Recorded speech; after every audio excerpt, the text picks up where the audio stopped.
दोस्तों, सबसे पहले तो मैं आप सबका शुक्रगुजार हूं और पूरी दुनिया के हर उस इंसान का शुक्रगुजार हूं जिसने भी तबलीगी जमात की लड़ाई लड़ने के लिए हमारा जिस भी तरह से साथ दिया। दुआएं की तबलीगी जमात के लिए, दुआएं की अल्लाह के मेहमानों के लिए, दुआएं की हमारे लिए, और इस वक्त में सच के साथ खड़े रहे। और आज सच की जीत हुई।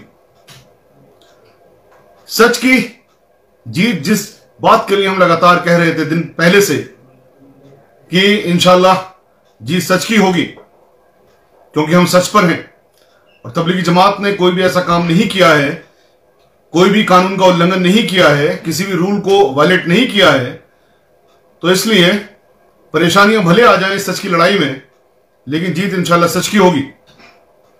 तो जीत सच की हुई। परेशानियां जो हुई, उन परेशानियों की बाबत ही मैं आपसे बात करने वाला हूं। और इस जीत के लिए क्या हमें जश्न मनाना चाहिए? क्या हमें जिन लोगों ने यह हालत खड़े कर दिए थे, इन हालात में ला करके देश को खड़ा कर दिया था, क्या उन लोगों से सिर्फ माफी के लिए कहना चाहिए, या खाली माफी मांगने से जो परेशानियां दुश्वारियां गुजरी वो सब खत्म हो जाएंगी? मैं एक बार जरा उन परेशानियों को याद दिलाना चाहता हूं कि किस तरह से तबलीगी जमात के बहाना बना करके देश को तोड़ा गया, धर्म के नाम पर बांटा गया। किस तरह से तबलीगी जमात को मीडिया चैनल्स ने आतंकवादियों के साथ जोड़ दिया, हाफिज सईद के साथ जोड़ दिया, आईएसआई के साथ जोड़ दिया, इर्रेस्पॉन्सिबल रिपोर्टिंग की, और एक ही मकसद था कि किसी भी तरह से मुसलमानों को हाशिए पे खड़ा कर दें। मुसलमानों को हाशिए पे खड़ा करने में वो लोग कामयाब भी हुए, और न सिर्फ हाशिए पे खड़ा किया, मुसलमानों का तिरस्कार हुआ, बल्कि बहुत सारे लोगों की मॉब लिंचिंग भी हुई। सिर्फ नाम जान करके लोग नफरत करने लगे कि ये मुसलमान है, लोग उससे दूर होने लगे, लोग उसका बहिष्कार करने लगे कि किसको कोरोना होगा, ये कोरोना का वाक है, कोरोना का कैरियर है। सब्जी वालों तक को मारा गया, उनका भी तिरस्कार किया गया। गरीब आदमियों को और ज्यादा परेशान किया गया। आप नहीं भूले होंगे मुरादाबाद या अमरोहा की वो घटना है कि कोई इंसान तबलीगी जमात से रिलेटेड जरा सा भी हो गया तो उसको उठा के भी बंद कर दिया। या इलाहाबाद का वो आपको वाकया, एक प्रोफेसर शाहिद साहब थे, उनके तबलीगी जमात से कुछ रिश्ते निकले या लिंक निकले, या तबलीगी जमात वाले उनके कांटेक्ट में आए, तो इसी बात को लेकर के उनको नौकरी से सस्पेंड कर दिया गया और उनको जेल में डाल दिया गया। उत्तर प्रदेश गवर्नमेंट ने बाकायदा एनएसए तक लगा दें कि ऑर्डर कर दिया और एनएसए लगाया गया। ये इल्जाम लगाए गए कि तबलीगी जमाती थूक रहे हैं दूसरे लोगों के ऊपर या बर्तनों को चाट रहे हैं।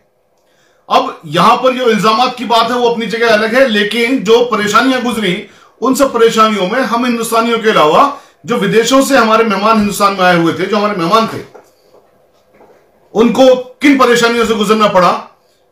मार्च से लेकर के अब दिसंबर तक उनको नाहक जेलों में बंद होना पड़ा और दुनिया भर की उनके ऊपर परेशानियां गुजरी। हमारा जो मुल्क है भारत, इस भारत का कॉन्सेप्ट है, इस भारत के जो कल्चर है, वो संस्कृति है, वो अतिथि देवो भव की है। बॉम्बे हाईकोर्ट ने लिखा था, औरंगाबाद बेंच ने, ऑनरेबल बॉम्बे हाईकोर्ट ने जब तबलीगी जमातियों के फेवर में ऑर्डर किया था और उस एफआईआर को दर्ज किया था, तो यह कहा था कि भारत का जो कल्चर है वो अतिथि देवो भव का है। उसके बावजूद भी विदेशी मेहमानों के साथ में इस तरह का बर्ताव किया गया, जो जुल्म सितम किया गया। ऑनरेबल बॉम्बे हाईकोर्ट ने यह भी लिखा था उसमें ऑर्डर में कि राजनीतिक सरकारें अपनी कमियों पर पर्दा डालने के लिए जब भी कोई आपदा आती है तो किसी को बलि का बकरा बनाती है। अब मैं आपको, और मीडिया के बारे में भी लिखा था किस तरह से मीडिया ने रेस्पॉन्सिबल रिपोर्टिंग की, उसके बावजूद भी आज तक मीडिया के खिलाफ कोई कार्रवाई हमारी सरकार ने नहीं की है। इन सब की जो चीजें हुई, तमाम परेशानियां गुजरी, एफआईआर हुई, लोगों को नाहक जेलों में जाना पड़ा, तिरस्कार झेलना पड़ा, मॉब लिंचिंग हुई, जेलों में लोगों को रहना पड़ा, विदेशियों के साथ भी बदतमीजियां हुई, उन सबका सूत्रधार कौन है? वो शुरुआत कहां से हुई? आपको याद होगा इस केस में एफआईआर करवाने के ऑर्डर किसने किए थे? याद है ना आपको? भूल गए?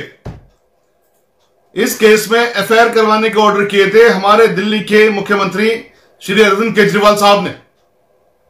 और अरविंद केजरीवाल साहब ने ही एक बुलेटिन चलाना शुरू कर दिया था तबलीगी जमात के लिए स्पेशल, कि कोरोना वायरस के इतने मरीज या इतने पेशेंट और उसमें तबलीगी जमात के इतने लोग।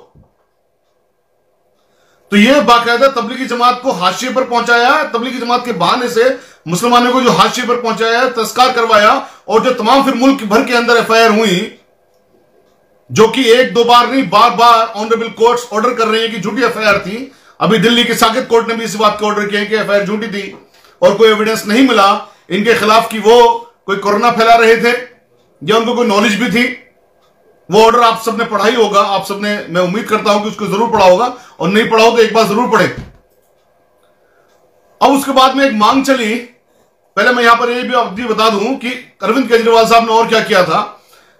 जब 23 मार्च को ऑनरेबल प्राइम मिनिस्टर साहब ने ऑर्डर कर दिया कि जो जहां पर है वहीं रहेगा, तो इस मरकज के अंदर जो लोग थे उन लोगों को वहां से निकालने के लिए एप्लीकेशन लिखी गई, और एसडीएम साहब जो कि केजरीवाल साहब के अंडर में आते हैं उनके पास एप्लीकेशन लेके गए कि साहब ये हमारी गाड़ियां हैं, ये उनके नंबर है, ये ड्राइवर है, हमें इजाजत दे दीजिए।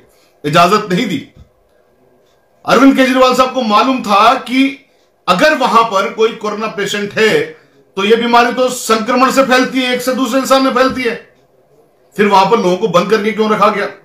एक तो आपने लोगों को 23 तारीख से लेकर के 30 तारीख से बंद करके रखा, और आपने बिल्कुल सही कहा आपने हाजी सरफराज साहब कि आरएसएस का छोटा रिचार्ज है केजरीवाल साहब, और उसके बाद में 31 तारीख को एफआईआर करवा दी। तो जो सूत्रधार है सबसे बड़ा वो है केजरीवाल साहब। अब खाली माफी मांगने से काम होगा क्या?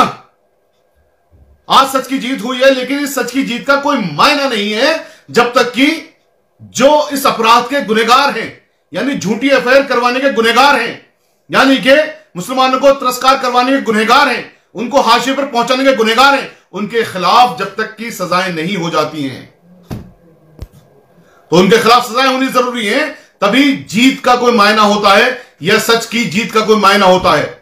वरना आज तबलीगी जमात के साथ हुआ है, कल हमारे किसी और भाई के साथ होगा, चाहे धर्म के नाम पर होगा या जाति के नाम पर होगा। और फिर जब वो लोग बरी हो जाएंगे, जब सरकार से, जब कोर्ट से, ऑनरेबल कोर्ट की मोहर लग जाएगी कि ये लोग इसमें शामिल नहीं थे, ये लोग बाइज्जत बरी किए जाते हैं, तो खाली एक बात की जाएगी सब माफी मांग लीजिए, वो माफी भी कोई मांगेगा नहीं। और वही मीडिया, आपको याद होगा, कहां है मौलाना साहब, कहां है तबलीगी जमात के लोग? छिपे हुए हैं, भागे हुए हैं। आज मैं पूछता हूं कहां है वो नेशनल मीडिया? कहां छिप गया वो जाकर के नेशनल मीडिया? क्यों इन खबरों को नहीं दिखा रहा आप? बहुत तल्ख टिप्पणियां की ऑनरेबल कोर्ट ने, ऑनरेबल बॉम्बे हाई कोर्ट ने भी की थी और साकेत कोर्ट ने भी की है। हिम्मत लाइए ना, दिखाइए ना उन सबको। कल जो हम कहते थे कि हम इन्वेस्टिगेशन ज्वाइन कर रहे हैं, सच का सच, झूठ का झूठ और पानी का सच और झूठ सामने अलग अलग हो जाएगा, तब तो आप बहुत कहते हैं नहीं साहब मौलाना साहब को लेके आइए। आज जब ये ऑर्डर हो गए हैं तो क्यों नहीं दिखाया जा रहा है? आखिर मीडिया को क्यों सांप सूंघ गया है? क्या मीडिया का काम सिर्फ देश को तोड़ना रह गया है? ये अब आपकी जिम्मेदारी है, ये आप लोगों की जिम्मेदारी है। मीडिया नहीं दिखा रहा है, मत दिखाने दीजिए, लेकिन आप लोगों के पास आज सोशल मीडिया ने वो ताकत दे दी है। इस आवाज को पहुंचाइए सबके पास तक कि उन केजरीवाल साहब के खिलाफ क्यों नहीं एक्शन होने चाहिए, जिन केजरीवाल साहब ने इतना बड़ा सिनेरियो क्रिएट कर दिया, देश को तोड़ने की कोशिश की। क्यों उनके खिलाफ 153A इंडियन पेनल कोड के तहत कार्रवाई नहीं होनी चाहिए? क्यों उनके खिलाफ ऑनरेबल प्रेसिडेंट ऑफ इंडिया ने कार्रवाई नहीं करनी चाहिए उनकी सरकार को बर्खास्त करके? क्यों गवर्नर साहब ने उनके खिलाफ एक्शन नहीं लेना चाहिए उनकी सरकार को बर्खास्त करके? झूठी एफआईआर करवाने वाले तो वही है ना। और ये झूठी एफआईआर होती है तो जिस सेक्शन में एफआईआर की गई है उसमें जितनी सजाएं हैं उतनी सजाओं का ही एफआईआर फिर उसके खिलाफ होनी चाहिए जिसने झूठी एफआईआर की है। ये कानून है। तो कानून के लिए ऑनरेबल प्रेसिडेंट ऑफ इंडिया से हम दरखास्त करते हैं, ऑनरेबल गवर्नर साहब से हम दरखास्त करते हैं कि इसमें एक्शन लें, सोमोटो एक्शन लें और केजरीवाल साहब के खिलाफ उन्हीं दफाओं के अंदर एफआईआर करवाई जाए, क्योंकि उन्होंने झूठी एफआईआर करवाई और उनकी एफआईआर झूठी निकली। पूरे देश की मशीनरी को उन्होंने पूरी तरह से गवर्न करके रखा अपने हिसाब से चलाया। तो मेरी आप सब लोगों से दरख्वास्त है कि नेशनल मीडिया अपना काम नहीं कर रही है तो भी आप लोग अपनी आवाज को दबने न दें, यह आपका हक है। कोई कानून अपने हाथ में न ले किसी भी तरह से। कानून हमारी ताकत है, इस कानून को अपनाइए और इस कानून की ताकत को अपने अधिकारों के लिए इस्तेमाल कीजिए। लोगों पर जुल्म सितम हो रहा है, उस जुल्म सितम को खत्म करवाने के लिए इस्तेमाल कीजिए। तो मेरी आप सब लोगों से एक बार फिर गुजारिश है कि नेशनल मीडिया को जवाब देने का काम आप लोग कीजिए। केजरीवाल साहब के खिलाफ एक्शन करवाने के लिए आप लोग आवाज उठाइए। अगर आप लोग आवाज नहीं उठाएंगे तो आप यकीन रखिए कल फिर किसी और का नंबर आएगा। वो आपका हमारा भी हो सकता है, वो हमारे किसी दूसरे भाई का भी हो सकता है, हमारे हिंदू भाइयों में से भी किसी का हो सकता है। यह मुल्क हिंदू और मुसलमानों का है, सिख ईसाइयों का है। यह मुल्क हर उस मजहब के लोगों का है जो भी मजहब के मानने वाले लोग हमारे मुल्क के अंदर रहते हैं। इसीलिए कॉन्स्टिट्यूशन के अंदर भी धर्म का अधिकार दिया गया है। तो जुल्म जिस पर भी होता है बाकी लोगों को उस जुल्म के खिलाफ खड़ा होना चाहिए। आपको याद होगा अभी परसों ही एक हमारे सिख धर्म के प्रीस्ट ने खुदकुशी की और खुदकुशी में यह लिखा कि किसानों पर जो जुल्म हो रहा है अगर वो जुल्म को सहते रहेंगे तो एक गुनाह होगा। और उन्होंने अपनी जीवन लीला खत्म कर ली किसानों के समर्थन में। तो किसानों के समर्थन में कोई इंसान अपनी जीवन लीला खत्म कर रहा है यह कहता हुआ कि जुल्म को सहना भी एक जुल्म है, वो प्रीस्ट तो किसान नहीं होगा ना। तो आप लोग अपनी आवाजें उठाएं, कानून के अंदर जितने आपको आजादी मिली हुई है उस आजादी का पूरा इस्तेमाल करें, उससे बाहर ना निकलें। किसानों के लिए अपनी आवाज उठाएं, हर उस जुल्म के खिलाफ अपनी आवाज उठाएं जो भी जुल्म आप अपने सामने होता हुआ देखें। शुक्रिया इस उम्मीद के साथ कि आप इस पर जरूर सोचेंगे और कार्रवाई करेंगे।